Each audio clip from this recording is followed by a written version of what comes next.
नमोस्तु गुरुदेव, नमोस्तु गुरुदेव, नमोस्तु गुरुदेव। इस भावना के साथ मैं आपको लिए चलता हूं संघ का समाधान की ओर। और इसके पूर्व बंधुओं, यह प्रांगण जो इंटरनेशनल ज्ञान गंगा स्कूल जबलपुर का एक ख्याति प्राप्त स्कूल है, इसके जो फाउंडर हैं इंजीनियर DC जैन साहब, मैं उन्हें सर्वप्रथम आमंत्रित कर रहा हूं कि वे पधारें और विद्यालय परिवार की ओर से गुरु चरणों में अपना उद्गार व्यक्त करते हुए आज के इस संघ का समाधान का उद्घाटन, संक्षिप्त उद्गार व्यक्त करते हुए इसके का उद्घाटन करेंगे। आ जाइए इंजीनियर DC जैन साहब।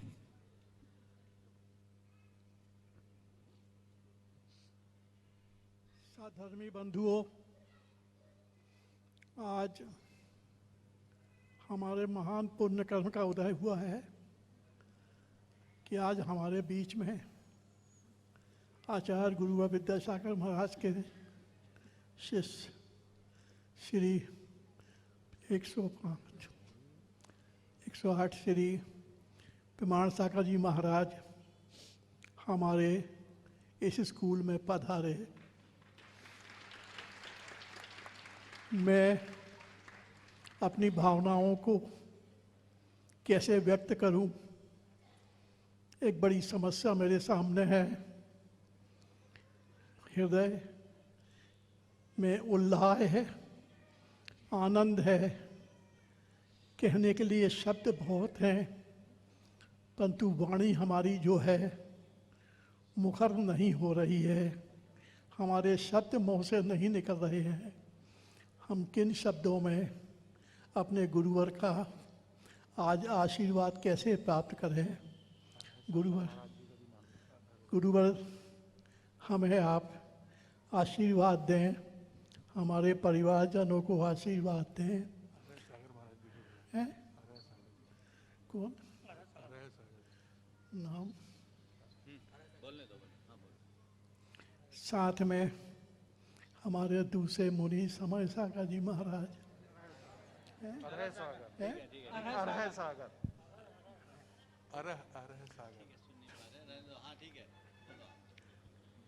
थोड़ा सुनने में मुझे तकलीफ होती है,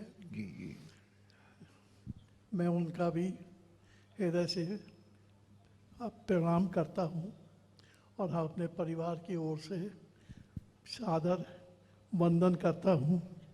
प्रभु आप हम सब लोगों को आशीर्वाद दें, हमारी जबलपुर की समस्त जनता को आशीर्वाद दें, ऐसी का शुभकामना भावना के साथ। उठाइए पुस्तक। गुरुवर एक पुस्तक लिखी है मैंने, इसका नाम है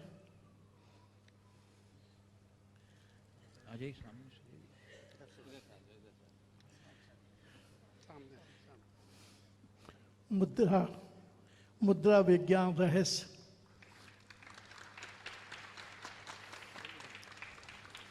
यह मैं आज आपके सामने प्रस्तुत कर रहा हूँ। यह मुद्रा विज्ञान जो है हमारे देश की बड़ी पुरानी सभ्यता है। हमारे ऋषि मुनि लोग हमेशा दवाई नहीं ले सकते थे, परंतु अपने शरीर को स्वस्थ रखने के लिए अपने शरीर में अपने हाथों के द्वारा विभिन्न प्रकार की मुद्राएं बांधा करते थे और उन मुद्राओं से वो अनेक प्रकार के रोगों से बचे रहते थे।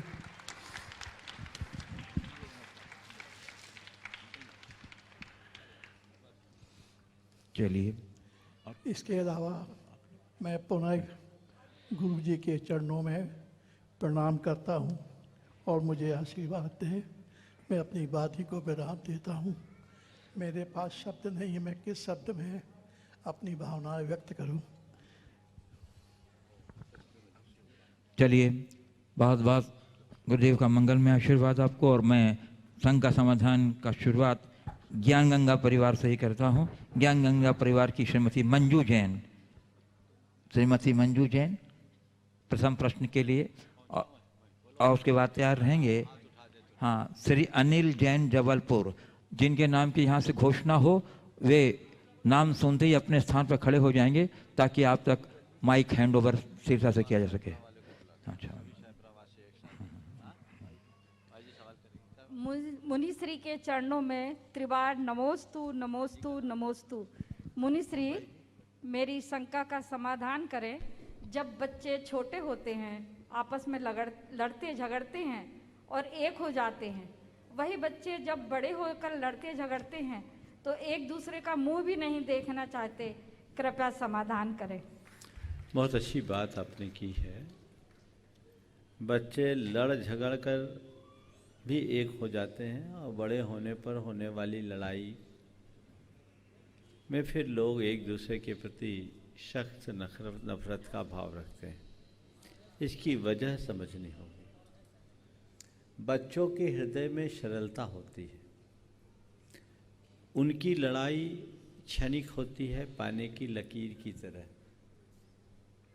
लेकिन जैसे जैसे मनुष्य बड़ा होता है, उसका बौद्धिक विकास होता है, उसके मन में बुद्धि के साथ तर्क की प्रबलता बढ़ने लगती है, सरलता समाप्त हो जाती है, तो उसका परिणाम यही होता है कि हमारी गांठें मजबूत होने लगती है। ऐसी घड़ी में लोग यदि अपने बचपने को याद करें तो वापस एकजुटता भी आ सकती है। आपकी बात का एक अनुभव मैं बता रहा हूँ, एक अनुभव से जवाब दूंगा। एक परिवार के 4 भाई थे और 4 भाइयों में 3 भाई एक तरफ, 1 भाई एक तरफ। आपस में बड़ी कटुता, अपने घर के मांगलिक आयोजनों में भी बड़े भाई को 3 भाई बुलाते नहीं थे। संयोग ऐसा था कि दोनों ग्रुप जुड़ा हुआ था और धार्मिक भी था। एक बार एक जगह छोटे भाई का चौका लग रहा था, हमारा आहार हुआ। उनकी आदत थी कि कोई भी व्यक्ति आए तो 2-4 को भोजन करा करके ही वो चैन लेते थे। अब बड़ा भाई आया, उससे बोल नहीं रहे। हमको तो पता था ही, हमने बोला अपने बड़े भाई को भोजन कराओ। उनको बोलने में संकोच, इनको जाने में संकोच। अब हमने कहा तो दुविधा में दोनों फंसे। वो गए भी, उनने बुलाया भी, भोजन तो कराए।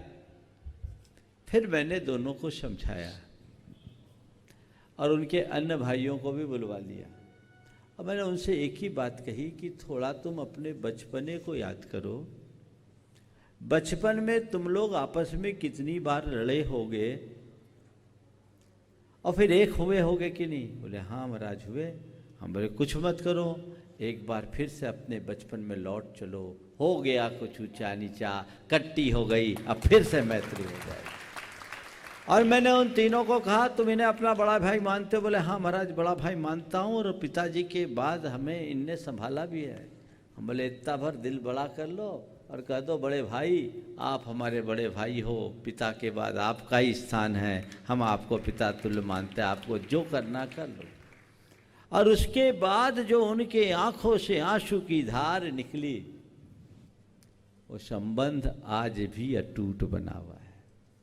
तो मैं आपके माध्यम से उन सब लोगों को ये संदेश देना चाहता हूँ जिनका आपस में इस तरह से कटुतापूर्ण संबंध बना हुआ है, वे वापस अपने बचपन की ओर लौटें ताकि जीवन को एक सुखद रास्ते पर ले जाया जा सके। श्री अनिल जैन जबलपुर, और उसके बाद तैयार रहेंगे शहपुरा के सभी, शहपुरा भिटौनी के सभी सदस्य जो हैं अपने स्थान पर खड़े होकर के गुरुदेव के समक्ष नमोस्तु करते हुए आशीर्वाद ग्रहण करेंगे। विमल जैन प्रश्न पूछेंगे। नमोस्तु महाराज जी। महाराज जी, शास्त्रों के अनुसार पाप पुण्य करते हैं तो मनुष्य भाव प्राप्त होता है, और पाप करते हैं तो जीव या जंतु भाव प्राप्त होता है। परंतु वर्तमान समय में पाप अधिक बढ़ रहे हैं, तो मनुष्य भाव क्यों मनुष्य ज़्यादा क्यों उत्पन्न हो रहे हैं? बिल्कुल ठीक बात कह रहे हैं। कहा जाता है कि मनुष्य जीवन बड़ा दुर्लभ है, और दुर्लभ है तो आज मनुष्यों की संख्या क्यों बढ़ रही है? आपके प्रश्न का सार ये है, देखो मनुष्य होना दुर्लभ नहीं है, मनुष्यता पाना दुर्लभ है। आज मनुष्य तो बढ़ रहे हैं पर मानवता का क्या हाल है, समझ गए? तो मनुष्य की आकृति में जन्म लेना बड़ी बात नहीं है, प्रकृति से मनुष्य बनना, स्वभाव से मनुष्य बनना सबसे बड़ी बात है। तो हम अपने भीतर उस मनुष्यता को उद्घाटित करने का प्रयत्न करें। नमोस्तु महाराज जी, नमोस्तु। विमल जैन, शहपुरा भिटौनी गुणाटन ट्रस्टी, इनके नेतृत्व में कटंगी सारा शहपुरा भिटौनी समाज खड़े होकर के आशीर्वाद ग्रहण कर लें और अपनी मुनि श्री के जिज्ञासा चरणों करें। में और इस सहपुरा समाज का बारंबार नमोस्तु। महाराज श्री, हमें तो 90 की याद आ रही है कि महाराज श्री का जब चतुर्मास हुआ था और महाराज श्री के पद से आचार्य श्री के चरण सहपुरा में पड़े थे। महाराज जी, हम कैसी भावना भाएं कि मुनि के संघ के चरण सहपुरा में शीघ्र पड़े।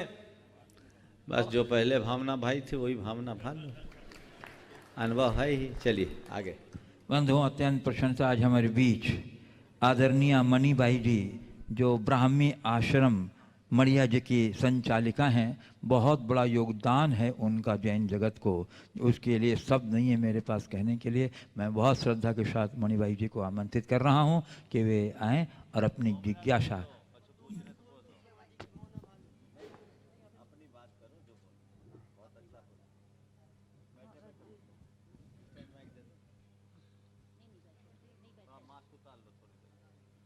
और इनके बाद तैयार रहेंगी श्रीमती साधना जैन जबलपुर।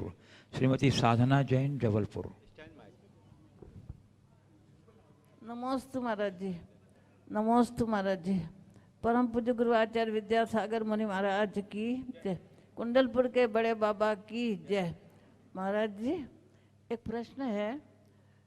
बीमार होते हैं तो अस्पताल में जाते हैं, कितनी नलियाँ चढ़ती है, तो उस समय समाधि की साधना कैसे करें, आप बताओ। देखिए, भाई जी ने बहुत अच्छी बात की है। बीमार होकर अस्पताल में जाकर 25 नलियां चढ़ाकर समाधि की बात करने की बात बहुत बात की है।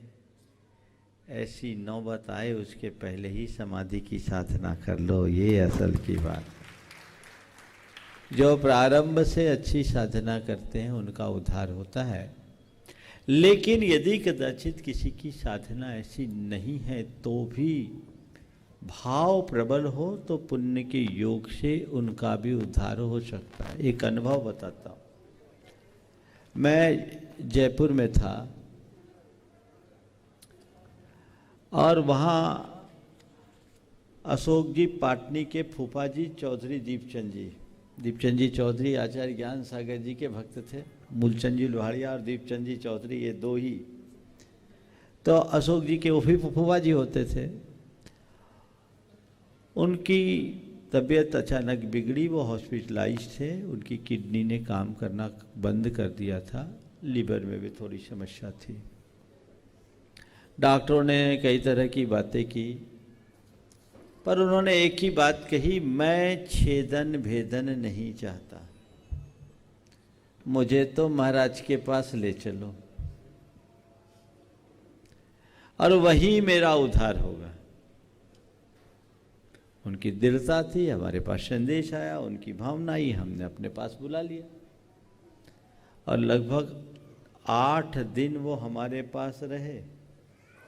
सब चीज़ हटा दिया और गुरुदेव के बहुत सारे अनुभव, प्राकृतिक उपचार का, कैथेटर वगैरह सब अलग, कुछ नहीं, ठंडी गर्म पट्टी से ही उनका सब कुछ ठीक हो गया। और उनको हमने जल पर रखा और उत्तम संलेखना हो गई। पर इसमें उनके साथ उनका परिवार साथ था। उनने सही समय पर सही निर्णय लिया। अशोक जी की इसमें केंद्रीय भूमिका थी, इसलिए उनका उद्धार हो गया। तुम लोगों के साथ उल्टा होता है। ज़्यादातर लोग, डॉक्टर बोल भी दिया कि अब कोई उम्मीद नहीं है तो भी डॉक्टर ही शरण दिखता है। बोलते जरूर हो चत्तारी शरणम पवज्जामी, लेकिन तुम्हें वो ही दिखेगा तो मरोगे अस्पताल में। इसलिए मैं सभी से ये कहना चाहूँगा, अपने बच्चों से एक बात कह के रखो कि बेटे, यदि तुम हमारे उपकारों का थोड़ा भी स्मरण रखते हो और हमारे प्रति कुछ अच्छा करना चाहते हो तो एक ही बात का ध्यान रखना, अंत में अस्पताल की जगह गुरु चरणों में पहुंचा देना। हम अस्पताल में आहें भरते हुए प्राण छोड़ने की जगह गुरु चरणों में नमोकार जपते हुए प्राण छोड़ना चाहते हैं। यही सबसे बड़ा उपकार है और ऐसा पुरुषार्थ हर व्यक्ति को करना चाहिए। जी महाराज। श्रीमती साधना जैन। महाराज एक मिनट। हाँ, महाराज लेकिन आजकल एक मिनट। हाँ, आजकल ऐसा हो गया है कि सब लोग सेवा करनी पड़ती है ना घर में, हाँ, तो अस्पताल में ले जाता है, उनकी सेवा हो जाएगी। लेकिन इसके लिए थोड़ा आप प्रताप डालो। इसके लिए तो मैं आप सबसे कहता हूँ मुनि संघों और आरिका संघों में ले आओ, देखो क्या सेवा होती है, उनकी जो परिचर्या होती है, उनकी ऐसी उत्तम सेवा होती है कि कहो ही नहीं। इसलिए ऐसी दुर्गत अपनी मत कराओ और माँ बाप का आध्यात्मिक उत्थान कराने में योगदान देना आप सबकी जिम्मेदारी है। ये होना ही चाहिए। मानता हूँ आप एक कल परिवार है तो हाथ कम हो गए, कठिनाइयाँ होती है, तो भी कभी कर्तव्य विमुख नहीं होना चाहिए। श्रीमती श्रीमती साधना जैन जबलपुर, उसके बाद तैयार रहेंगी श्रीमती समीक्षा जैन जबलपुर। महाराज द्वय के चरणों में त्रैवार नमोस्तु नमोस्तु नमोस्तु। महाराज श्री, जब हमारी आत्मा परमात्मा स्वरूप है तो हम धर्म क्यों करें? क्योंकि आत्मा परमात्मा रूप है, इसलिए मार्गदर्शन करें। मैं तो एक ही बात बोलता हूँ, जब धान में चावल है तो उसको प्रोसेस करके हॉलर में क्यों डालते हैं?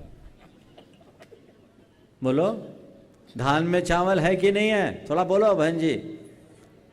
हाँ, तो धान उबाल के खा लो। क्या हो गया? समझ में आ गई बात? अब कहने की जरूरत नहीं है ना। तो जैसे धान में चावल होने के बाद भी चावल को खाने के लिए धान को प्रोसेस करके उसके छिलके को अलग करना पड़ता है, ऐसे ही आत्मा में परमात्मा होने के बावजूद परमात्मने को प्रकट होने करने के लिए ये ऊपर का छिलका अलग करना पड़ता है, तब हमारा परमात्मा प्रकट होता है। श्रीमती समीक्षा जैन जबलपुर, और उसके बाद तैयार रहेंगी बाल ब्रह्मचारिणी अनिता दीदी प्रतिभा स्थली। मेरी नहीं है प्रॉब्लम महाराज, महासंघ लेडीज विंग की प्रॉब्लम है कि आपने महासंघ तो बना दिया, हम लोगों तो कोई जगह नहीं मिलती उसमें। ये गड़बड़ है। मुझे ये समझ में आ गया कि जब इससे एक बात समझ में आई कि जबलपुर की महिलाओं की ताकत थोड़ी कम दिख रही है। आप लोग जोर लगाओ, महासंघ की नीति में है कि कपल सदस्य हैं। चलो अब आगे बात करना भी पहुंच जाने दो, फिर शिकायत करना। समीक्षा जैन हो गई, ये कमी है महासंघ की। समीक्षा जी, और उसके बाद बाल ब्रह्मचारिणी बहन अनिता दीदी प्रतिभा स्थली। युगल महाराज श्री के पावन चरणों में बारंबार नमोस्तु नमोस्तु नमोस्तु। महाराज श्री, मुद्राएं कई बार ऐसा होता है कि कोई बहुत दुबला है तो उसको मोटे होने के लिए मुद्रा करनी पड़ती है, मोटा है तो दुबला होने के लिए, और कहते हैं कि मतलब ध्यान करते समय भी मुद्रा का काफ़ी हम यूज़ कर सकते हैं। तो महाराज जी, क्या क्या इम्पोर्टेंस है ध्यान करते समय मुद्रा का, और क्या ये कंपलसरी है कि आपको ध्यान करते समय मुद्रा लगानी ही है? ये बात तो मुद्रा विज्ञान, मुद्रा रहस्य में देख लो, समझ गए। देखिए, मेरी धारणा और अनुभव कुछ अलग है। मुद्राओं का अपना महत्व है, पर मुद्राएं सब कुछ हो ऐसा नहीं मानता। और जैन साधना में तो शरीर की साधना से ज़्यादा प्रधानता मन की साधना का। हमारे यहाँ योग शुद्धि को कम, उपयोग शुद्धि को ज़्यादा महत्व दिया है। इसलिए जैन साधना में न चक्र है न कुंडलनी है, सीधे उपयोग की शुद्धि से अपने चेतना के ऊर्ध्वारोहण की बात है। तो हम निरंतर अच्छी भावना भाकर अपने सबकॉन्शियस माइंड को यदि बदल दिए तो हमारा पूरा जीवन बदल सकता है। ये जैन साधना का सार है। जी नमस्ते महाराज। अनिता दीदी, अनिता दीदी प्रतिभा स्थली, और उसके बाद अच्छा, प्रतिभा प्रतीक्षा इंदौर की मुख्य संचालिका उदयनगर। चलिए। द्वयमुरी राजों के चतुष्पद कमलों में बारंबार नमोस्तु नमोस्तु नमोस्तु। बाबा जी से थोड़ा सा सुधार करवाऊंगी। बाबा जी प्रतिभा स्थली का जो निवेदन कर रहे हैं वो प्रतिभा स्थली नहीं, आचार्य के आशीर्वाद से विगत 7-8 वर्ष पूर्व समाज की जो बच्चियां बाहर जाकर के अपना शुद्ध भोजन, संस्कार, अनुशासन और अध्ययन में लीन रहना चाहती है, ऐसे बच्चियों के लिए इंदौर नगरी में एक प्रतिभा प्रतीक्षा केंद्र खोला गया था, जो 7 साल बहुत अच्छे से निरतिचार चला, लेकिन ये महामारी के कारण अभी वहाँ बंद है। इन महर्षि थोड़ा सा समय लूँ आपका। अभी इन 7 सालों में उस प्रतिभा प्रतीक्षा छात्रावास से 12 बच्चियाँ सीए बनी 5 साल में, एक बच्ची जज बनी 23 साल में जो कटनी नगर में अभी पोस्ट पर है, 2 बच्चियाँ एमडी हो गई और 3 बच्चियाँ इंजीनियर बनकर के जॉब में लगी हुई है। ये सारी बच्चियाँ जॉब पर गई। महर्षि, बड़ी विडम्बना है कि ऐसे जो स्थान और केंद्र खोले जाते हैं, उन स्थानों पर हमारे ये भाई बहनें, माता पिता बहुत कम पसंद करते हैं बच्चों को रखना, क्योंकि बच्चों की मांग रहती है कि हमें स्वतंत्रता चाहिए। स्वतंत्रता की आड़ में वो स्वच्छंदता लेते हैं। मेरा बड़ा कटु अनुभव है। ये तो गुरुजी का आशीर्वाद था और मैं संचालक तो नहीं हूँ, गुरुजी ही सब कुछ कर रहे हैं, हम तो वहाँ एक हाथ लगा करके बैठे हुए हैं। इस विडंबना को दूर करने के लिए महर्षि ने कई बार, आप महर्षि आपने संबोधन दिया, अभी भी स्थितियाँ ऐसी ही है कि माता पिता प्लस बच्चों के सामने ऐसे झुक जाते हैं कि वो नहीं चाहते हैं, माता पिता चाह कर भी कि हमें यहाँ रखना, लेकिन बच्चों की मांग के कारण वो नहीं रख पाते। और महर्षि, अभी आपने जो संलेखना आदि का कहा, उसका थोड़ा सा उदाहरण बिल्कुल तत्काल का बताती हूँ। अभी इंदौर में एक महिला जो किडनी प्लस कैंसर से पीड़ित थी, हॉस्पिटल में आईसीयू में थी और उसको डॉक्टर ने 5% बोल करके ओके कर दिया था। फिर जैसे हम लोग को मालूम पड़ा तो हम उनको बोले कि आप घर लेकर के जा रहे हो तो पहले गुरुजी के चरणों में लेकर के जाइएगा। अब वो गुरुजी के पास जैसे लेकर के गए तो आचार्य ने उन्हें काफ़ी संबोधन दिया, लेकिन उसने आँख नहीं खोली। बहुत बोला, एक आँख खोल दो, अंगुली उठा दो, चेहरा में मुस्कान ले आओ, लेकिन कुछ भी नहीं किया। आचार्य ने अपना जो संबोधन 10 मिनट दिया पूरा अच्छे से देकर के नमोकार मंत्र सुना करके गए, लेकिन जैसे गुरुजी वापस गए महर्षि जी, और वो महिला अपने आप ओम ओम करके बोलने लग गई। डॉक्टर ने ओके कर दिया था, कोई चांस नहीं है। और उस चीज़ को आज 1.5 महीने हो गए जब आचार्य इंदौर में जैन कॉलोनी में थे, तब की बात है। अब वो महिला बाकर पकड़ करके और अपना काम कर रही है। डॉक्टर ने बिल्कुल ओके कर दिया और अब वो महिला चल रही है। ये है गुरुओं का चमत्कार, ये है समर्पण, ये है श्रद्धा का कार्य। और गुरुओं का चमत्कार तो अपनी श्रद्धा से दिखता है। जितनी श्रद्धा होगी, जितना समर्पण होगा, उतना चमत्कार अपनी जिंदगी में देखेगा। महर्षि, मैं सर्वज्ञ परिवार के सभी लोगों का बार बार आपके चरणों में नमोस्तु करती हूँ। और इंदौर से आई हूँ तो महर्षि के अनन्य भक्तों में से हैं बिलाला परिवार, उन्होंने आपके चरणों में बारंबार नमोस्तु बोली है। माँ जी का स्वास्थ्य थोड़ा सा कम है तो आप उनको आशीर्वाद दे दीजिएगा, वो देखते रहेंगे। देखिए, बहन जी ने जो बात आप सबसे कही है बहुत गंभीर है। आज के समय में संस्कारों को सुरक्षित रखना बहुत ज़रूरी है। और ये बात भी बिल्कुल बड़ा कटु सत्य है कि बेटियां भी आजकल बंधन नहीं चाहती, स्वतंत्रता चाहती हैं। और मैं स्वतंत्रता का पक्षधर तो हूँ, बंधन नहीं होना चाहिए, लेकिन मर्यादा का उल्लंघन भी नहीं होना चाहिए। विडंबना ये है कि आज मर्यादाओं की हानि हो रही है, मर्यादा टूट रही है, कोई लक्ष्मण रेखा नहीं बच रही। आज मैं युवक युवतियों से बात करता हूँ तो ज़्यादातर युवक युवतियाँ इस बात को स्वीकार भी करती हैं कि आज उच्च शिक्षा प्राप्त करने वाले युवक युवतियों में अनेक प्रकार की बुराइयां प्रविष्ट हो रही है जो उनकी मर्यादा को भी खंडित कर रही है। इन सब से बचने के लिए बच्चों को ही हमें प्रारंभ से ये बात सिखाना चाहिए कि कैरियर से बड़ा कैरेक्टर है। हमें अपने चरित्र की शुद्धि को बचा के रखना है, अपने संस्कारों को सुरक्षित रखना है और संस्कारों को सुरक्षित रखने के लिए हमें ऐसे संस्थानों को प्रमुखता देना है। मैं इसी क्रम में यहाँ ज्ञान गंगा के प्रबंध से भी कहूँगा, सब लोग बैठे हैं, नितिन भाई, रजनीश भाई, कि आप यहाँ बहुत अच्छा आवासीय विद्यालय चला रहे हैं। इस विद्यालय को कुछ ऐसा स्वरूप दे जिसमें पूरी तरह जैन संस्कार हो, ताकि जैन बच्चे भी यहाँ आ सके। ये आप घोषित कर सके कि अगर जैन बच्चे हमारे पास 25-30 आ जाएंगे तो हम उनको दिन में भोजन दे सकेंगे, हम उन्हें देव दर्शन की सुविधा दे सकेंगे। तो हमारे जो बच्चे 8-8, 10-10 साल तक बाहर के विद्यालयों में पढ़ते हैं और फिर संस्कार शून्य हो जाते हैं, उन्हें पुनः संस्कार ग्रहण करने का अवसर प्राप्त होगा।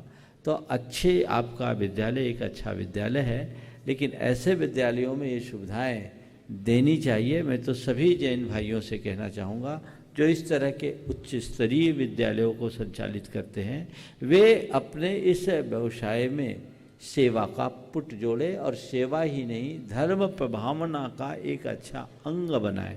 इससे आपको लाभ ही होगा, नुकसान नहीं होगा। मैं चाहूँगा यदि आप लोगों को ये बात अच्छी लग रही हो तो आज ही इस मंच से घोषित हो जाए तो हमारा आना यहाँ सार्थक होगा और लोगों के लिए उपयोगिता होगा। मंच पे बोल दो, माइक दो।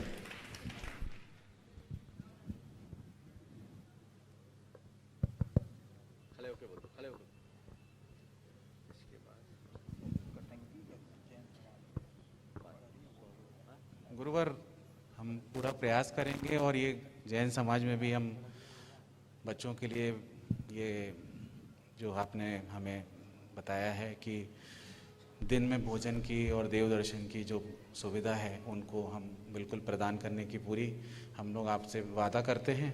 बहुत हम आपसे कि हम अब सब लोग सुन लो, जबलपुर वाले हो, बाहर वाले हो, माने ज्ञान गंगा में आप अपने बच्चों को दाखिल करोगे तो ये सुविधा उनके लिए सुरक्षित रहेगी, उनका भविष्य अच्छा होगा। क्योंकि यहाँ की शिक्षा के विषय में तो आप लोग पूरी तरह से परिचित हैं ही।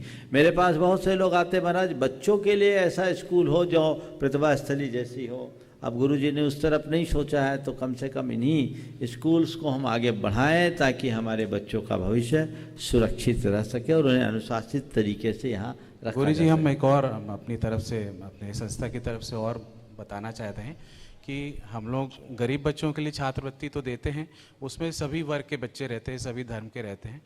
पर हम अब आपके माध्यम से और इस मंच के माध्यम से ये बोलना चाहते हैं कि हम हर वर्ष 5 लाख रुपए की स्कॉलरशिप जैन बच्चों को देना चाहते हैं, जो बच्चे मेधावी होने के साथ साथ गरीब परिवार के हैं। गरीब परिवार के जो जैन बच्चे हैं, हम उनको हर वर्ष 5 लाख रुपए तक की स्कॉलरशिप स्कूल फीस में, हॉस्टल फीस में पूरा प्रदान करेंगे। बहुत सुंदर। महाराज जी ने एक सुझाव दिया है, अभी परम पूज्य गुरुदेव के 50वें मुनि दीक्षा वर्ष के अवसर पर पूरे देश में अनेक संयम कीर्ति स्तंभ की स्थापना हुई।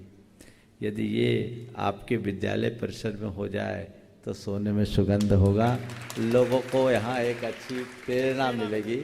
इस पर आप विचार कर सकते हैं, यदि हो जाए तो बहुत अच्छा है। चलो चलिए बंधुओं, कटंगी की जैन समाज नीलेश जैन स्नेह के साथ आई हैं। मैं सभी कटंगी के साथ उनके साथ खड़े हो जाएं, अपने स्थान पर नवोत्तूर्य विदित करते हुए अपनी प्रश्न रख देंगे। नीलेश जैन, उसके बाद तैयार रहेंगे श्री सोनू जैन, संध्या में। महाराज जी, समस्त कटंगी जैन समाज का आपके चरणों में नमोस्तु। महाराज जी, आपके पावन चरणों की प्रतीक्षा में कटंगी की वसुंधरा। महाराज जी, ऐसा सवाल कर लो जल्दी से। महाराज जी, ऐसा क्या किया जाए कसायों की मंदता आए और देवशास्त्र गुरु की भक्ति में मन लगा रहे? आप संघ का क्षमा। देखिए, कसायों की मंदता को बनाए रखने के लिए और देवशास्त्र गुरु की भक्ति में मन लगाने के लिए कुछ नहीं करना है।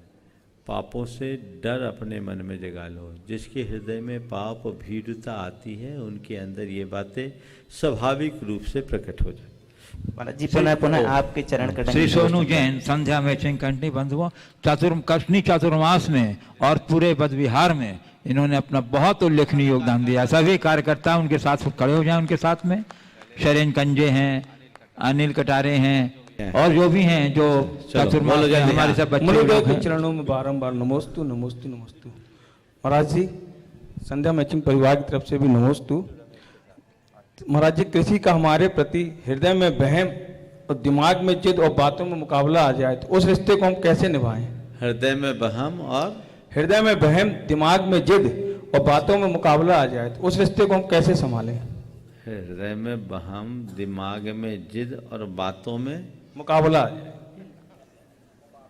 समझ में नहीं आ रही बात। कि तो ठीक है, बात की पहले संगति बिठाऊं। हृदय में वहम होना ठीक है, दिमाग में जिद भी ठीक है, लेकिन जब बातों का मुकाबला कुछ समझ में नहीं आ रहा है, विवाद होने लगे। हाँ, इसको थोड़ा सुधार लो।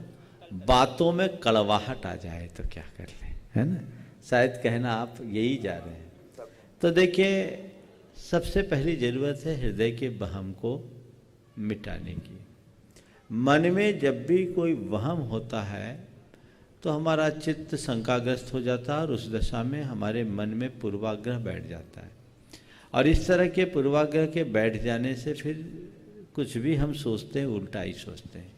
तो पहले वहम, दिमाग का, हृदय का वहम निकालोगे तो वहम निकल जाने के बाद हमारा भ्रम दूर होगा तो जिद भी कम होगी। और जब हमारे हृदय का वहम निकलेगा, जिद कम होगी, तो बातों में अपने आप मधुरता आ जाएगी। चलिए, इनके साथ श्री इंजीनियर रमेश जैन, गुणायतन ट्रस्टी सतना, और उनके साथ श्री अरहंत जैन बिट्टू, जिन लोगों का बहुत, और ये इंजीनियर रमेश जी गुणायतन ट्रस्टी तो हैं, सतना के अध्यक्ष हैं और खजुराहो के भी अध्यक्ष हैं, और प्रेमचंद जी प्रेमी कटनी, जो कटनी चतुर्मास के मुख्य संयोजक थे, उनके भ्राताश्री भी हैं। एक बार अभिनंदन कर दीजिए तालियों के साथ। उनका बहुत सक्रिय योगदान रहा है उनका। मुनिद्वय के चरणों में नमोस्तु। महाराज श्री ऐसा कहते हैं कि वाणी को ऐसे बनाएं कि वो वीणा बने, बाण ना बने। और साथ ही साथ दूसरी तरफ ये भी सुनने में आता है कि बहुत जो मधुर बोलता है, मीठा बोलता है, उससे थोड़ी सतर्क रहना चाहिए। एक दोहा भी है महाराज श्री कि जो ज़्यादा मीठा होता है वो अपना नाश कराता है, देखो तो मीठे गन्ने को कोल्हू में पेरा जाता है। कृपया स्पष्ट करें। बहुत अच्छी बात है। जो ज़्यादा मीठा होता है वो अपना नाश कराता है, देखो तो मीठे गन्ने को कोल्हू में पेरा जाता है। ये एक कंसेप्ट है। लेकिन इसके बाद देखो, गन्ने की प्रकृति को समझो। गन्ना कितना मधुर है, जो पेरे जाने पर भी मधुर रस देता है। आप नकारात्मक क्यों करें? पेरा तो गन्ने को भी जाता है, नीम की निबोली को भी, लेकिन नीम कड़वा तेल देता है और गन्ना पेरे जाने पर भी मधुर रस देता है। स्वभाव अपना ऐसा बनाओ कि तुम्हें पेरा जाए तो भी तुम्हारे अंदर से मिठास हो, और जो उसके बाद उसका छूछना बचे ना, वो भी लोगों के शीत को दूर करने में काम आ सके। समझ गए? जीवन उसका कामयाब है। आपके ही संदर्भ में एक इसी बात को एक बार किसी दूसरे ने कहा कि ज़्यादा सीधा सरल होना ठीक नहीं है, कि सीधे पेड़ कट जाते हैं और टेढ़े पेड़ों को कोई नहीं छूता। तो हमने कहा भैया ध्यान रखना, सीधे पेड़ कट के भी फर्नीचर के काम में आते हैं और टेढ़े पेड़ों को तो सीधे जलाया जाता है। समझ गए? तो मिठास स्वाभाविक हो। हाँ, किसी के मीठी बातों पर जल्दी से भरोसा नहीं करो, लेकिन कड़वे पर तो ऐसे ही कोई विश्वास नहीं करता। तो मिठास रखो, वाणी के मिठास के साथ साथ हृदय में मिठास हो, अभिप्राय में मिठास हो, तो सोने में सुगंध। श्री शरद जैन जो पूर्व मंत्री हैं, जबलपुर से हैं, अपनी बात यहाँ को उपस्थित रखेंगे, और उसके बाद तैयार रहेंगी डॉक्टर प्रियंका जैन, डॉक्टर चेतन जैन, सुसनेर, मध्य प्रदेश।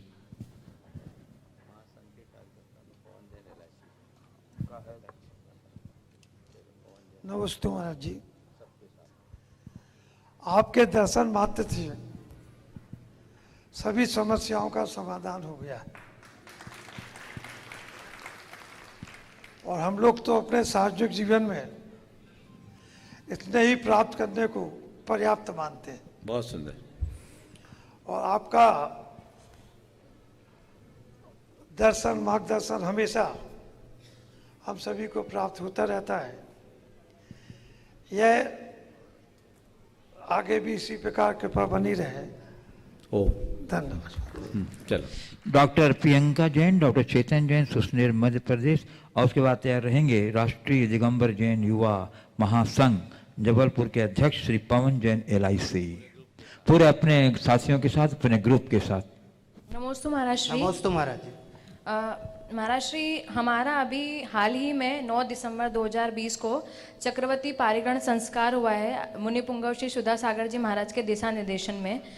तो हम आपसे आशीर्वाद चाहते हैं और मेरा प्रश्न ये है कि हम आगे का जीवन इसी धर्म के अनुसार कैसे व्यतीत करें और दूसरों को किसी प्रकार किस प्रकार चक्रवर्ती विवाह के लिए प्रेरित करें।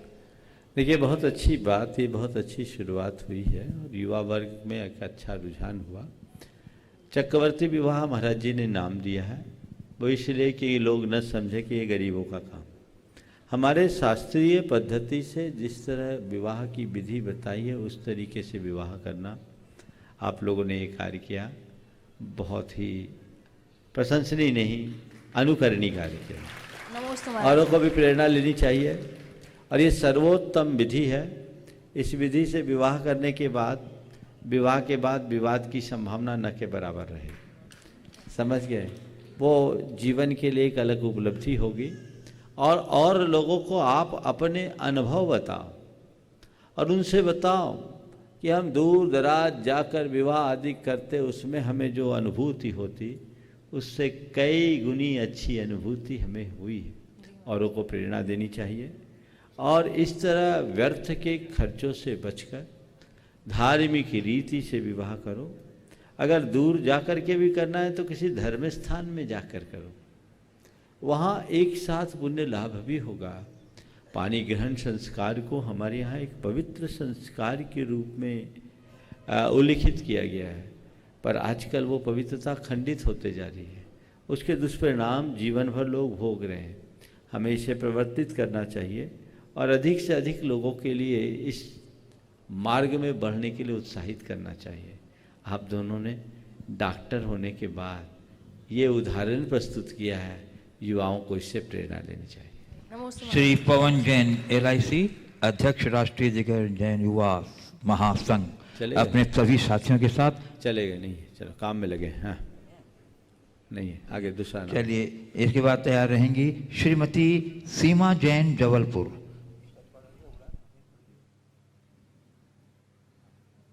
जल्दी दो। और उसके बाद तैयार रहेंगे श्री अमित जी पड़रिया, जो देश के जाने माने मन संचालक, उद्घोषक, कुशल वक्ता भी हैं। उनके परिचय देने की आवश्यकता नहीं है और आगे के कार्यक्रमों के बारे में अपनी जानकारी देंगे। हाँ, सीमा जी के बाद। द्वय मुनिराज जी के चरणों में बारंबार नमोस्तु। महाराज श्री, मेरा प्रश्न है कि जैसे भावना योग के माध्यम से, उसकी वाइब्रेशंस के माध्यम से हम अपने आप में तो परिवर्तन ले आते हैं, तो महाराज जी जैसे हमें किसी और में या बच्चों में कुछ परिवर्तन लाना है, तो क्या भावना योग के माध्यम से, उसकी वाइब्रेशंस के माध्यम से हम उनमें भी परिवर्तन ला सकते हैं? देखिए, ऐसा कोई अनुभव भी नहीं है और भावना योग स्वयं के लिए, औरों के लिए नहीं। और ऐसा अगर हम कर लेंगे ना तो एक फायदा तो ये होगा कि सामने वालों के प्रति हमारा दृष्टिकोण बदल जाएगा, जो हमारे लिए उपलब्धि हो। श्री अमित जी पड़रिया, जो आगे के कार्यक्रमों के बारे में भी अपनी बातें रखेंगे।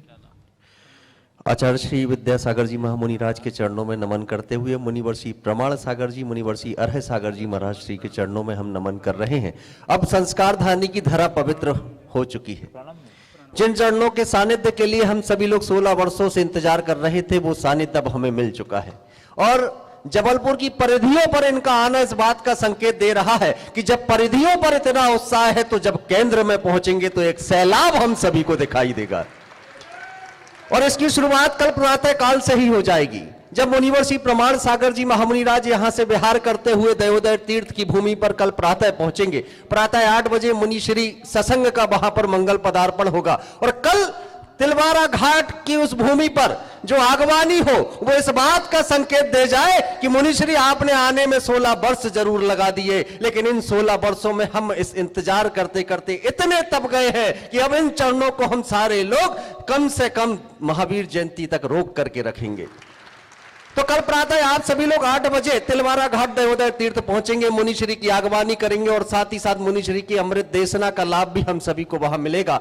मध्याह्न में कल का संकट समाधान का कार्यक्रम भी दयोदय तीर्थ की भूमि पर होगा। अब मुख्य कार्यक्रम जो होना है, जिसके लिए पूरा भारतवर्ष नजरें लगाए बैठा है कि जब 2021 का आगाज हो, 1 जनवरी की तिथि हो, तो हम सारे लोग उस 1 जनवरी की तिथि को कैसे मनाएं। और मुनिवर श्री प्रमाण सागर जी महामुनि राज ने उस बात के लिए संकेत और आदेश और आशीर्वाद सब कुछ हमें दे दिया है। मित्रों, 1 तारीख की तिथि आपके जीवन में बहुत बड़ा रूपांतरण लेकर के आने वाली है, क्योंकि 1 तारीख की तिथि होगी, प्रातः काल का समय होगा, दयोदय तीर्थ की भूमि होगी और वो प्रतिमा जी, जिस प्रतिमा की चर्चा हमने पहले अपने पूर्वजों से सुना है कि वो प्रतिमा कहां से चल करके वहां आई, तो महाभारत काल हम सबको याद आता है। और हम सारे लोगों ने किंवदंतियों में सुना है कि जब राजा कर्ण यहां से महाभारत के युद्ध के लिए प्रस्थान कर रहे थे, तब तेवर की भूमि में जो विशाल जिनालय थे, उन जिनालयों में जाकर कर भगवान जिनेंद्र की उन्होंने पूजन अर्चन की थी। उन्हीं जिनालयों में से एक प्रतिमा दयोदय तीर्थ में आकर के विराजमान हुई है, भगवान आदिनाथ की प्रतिमा। और इसके पूर्व जब 2 बार उसका महामस्तकाभिषेक हुआ, आचार्य भगवंत विद्यासागर जी महामुनि राज के सानिध्य में, मुनिवर श्री सुधा सागर जी महाराज जी के सानिध्य में, तो आप हम सारे लोग साक्षी हैं। जब मुनि श्री सुधा सागर जी के सानिध्य में वहां पर महामस्तकाभिषेक हुआ था, एक एक करके 1008 कलश होते चले गए, तो उस मूर्ति की, उस प्रतिमा की ऊर्जा इतनी बढ़ गई थी कि वो मूर्ति भी हमें तप्त दिखाई देने लगी थी, उसमें उष्णता हम सबको दिखाई देने लगी थी। तब कहीं जाकर के हम सारे लोग जान पाए थे कि ये सामान्य प्रतिमा नहीं है, बल्कि भगवान आदिनाथ की अतिशयकारी प्रतिमा है। और अब इस अतिशय को बहुगुणित करने के लिए मुनिवर श्री प्रमाण सागर जी महामुनि राज सत्संग दयोदय तीर्थ की भूमि पर 1 तारीख को हम सबको जब सानिध्य देंगे, हम सारे लोग प्रातः काल से वहां पहुंच जाएंगे। हर पुरुष धोती दुपट्टे पहन करके वहां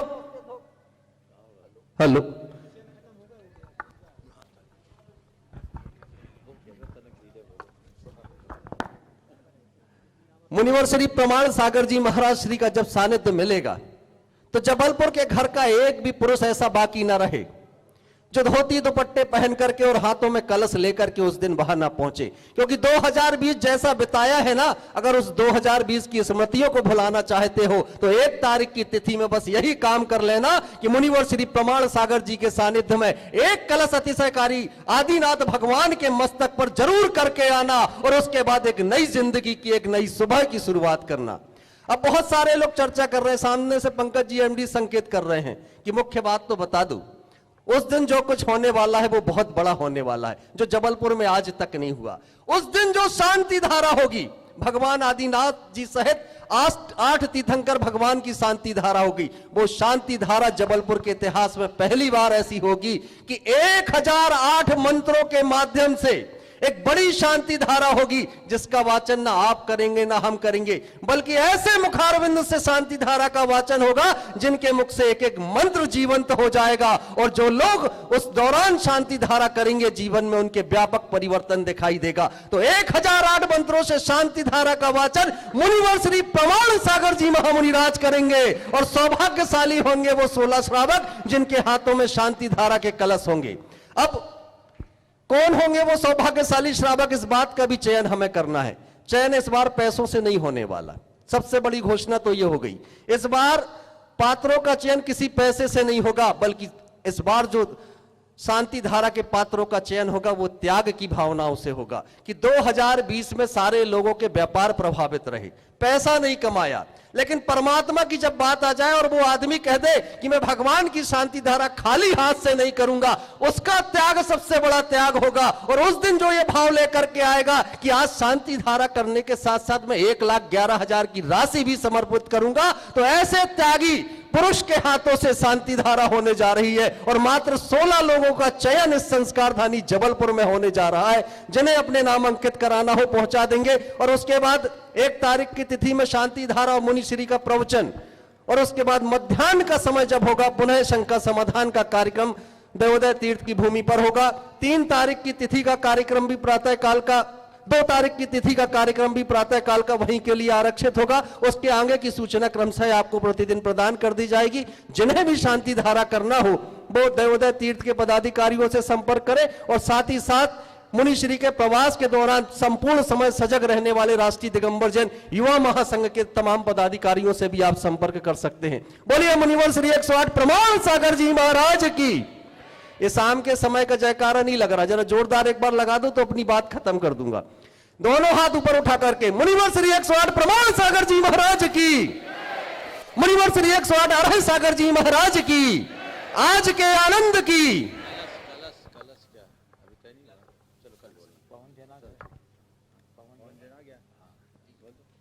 श्री पवन जैन LIC जो राष्ट्रीय दिगंबर जैन युवा संघ के वर्तमान अध्यक्ष हैं, राष्ट्रीय दिगंबर जैन युवा संघ की तरफ से पंकज। ओ चलो सब में कोई एक आ गया पवन, चलो ठीक है, कोई बोल दो। हाँ, मुनिद्वय के चरणों में बारंबार नमोस्तु। गुरुदेव,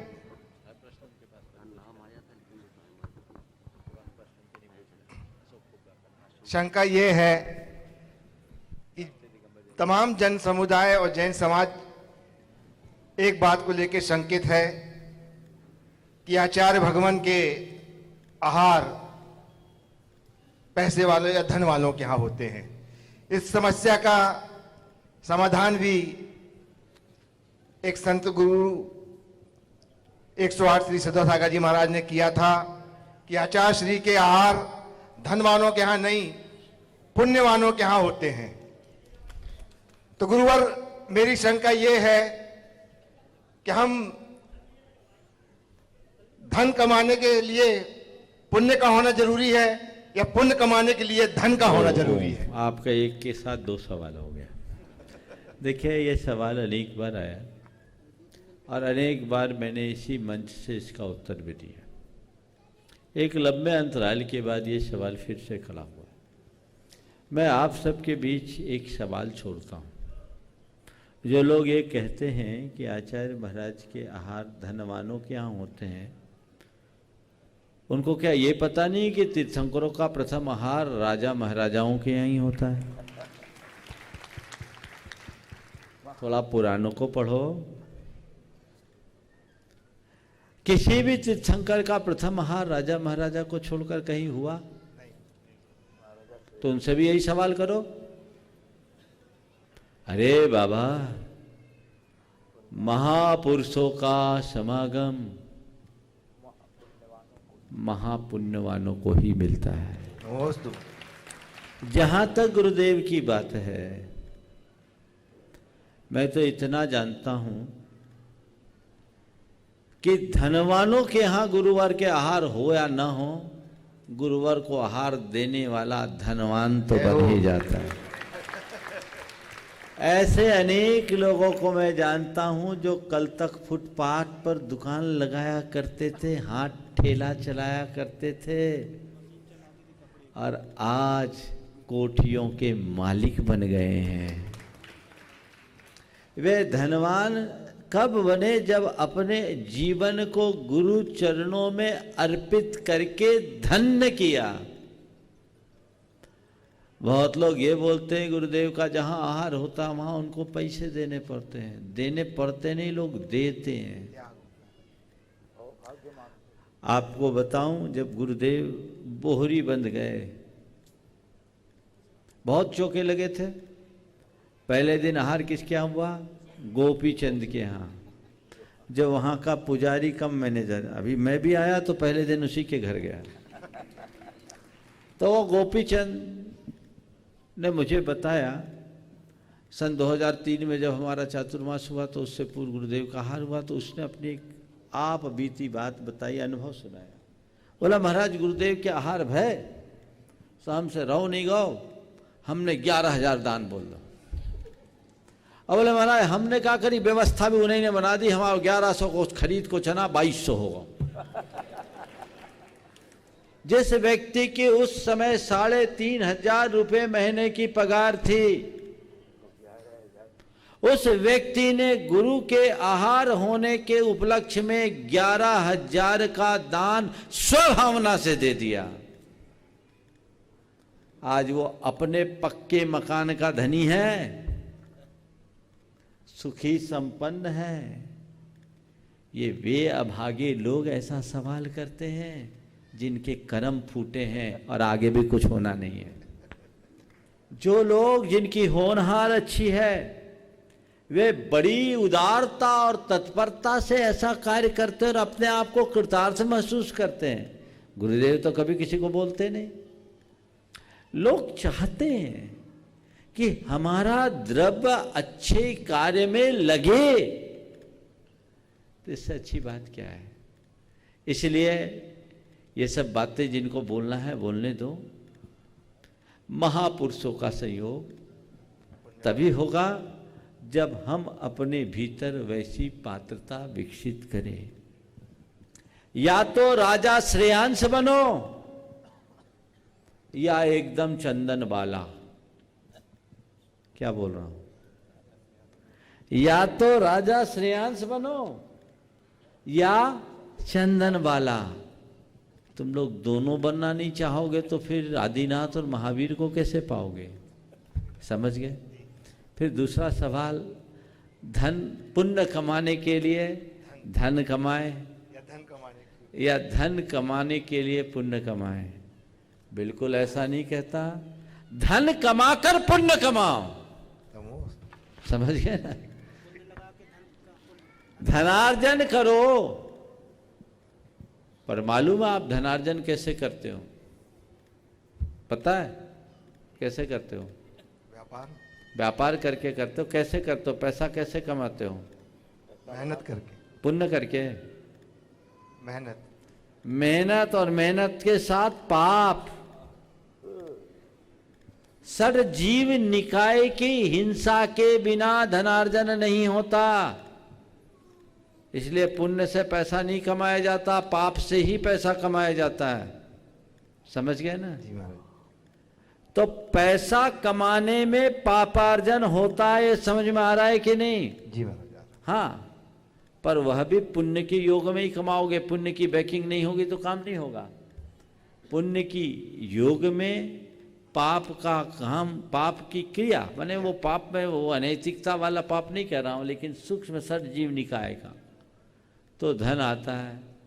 तो पाप करके धनार्जन करते हो तो धन कमाकर पुण्यार्जन करो। पाप से कमाए धन को पुण्य में लगाने का प्रयत्न करो। जीवन का सार केवल इसी में होगा। और यदि ये बातें हम ध्यान में रखेंगे निश्चयतः वह हमारे जीवन के लिए एक बड़ी उपलब्धि होगी। अभी आप सबको जबलपुर के देवोदय तीर्थ के 1 तारीख के कार्यक्रम की बात की। कल हम वहाँ पहुँच ही रहे हैं देवोदय तीर्थ। जब हम पहले गए थे तब मात्र गौशाला थी। गुरुदेव की बड़ी अनुकंपा कि वहाँ पूर्णायु और भव्य जिनालय और विशाल पृथ्वा स्थली स्थापित हो गई। जबलपुर के लिए गुरुदेव की एक बहुत बड़ी देन है।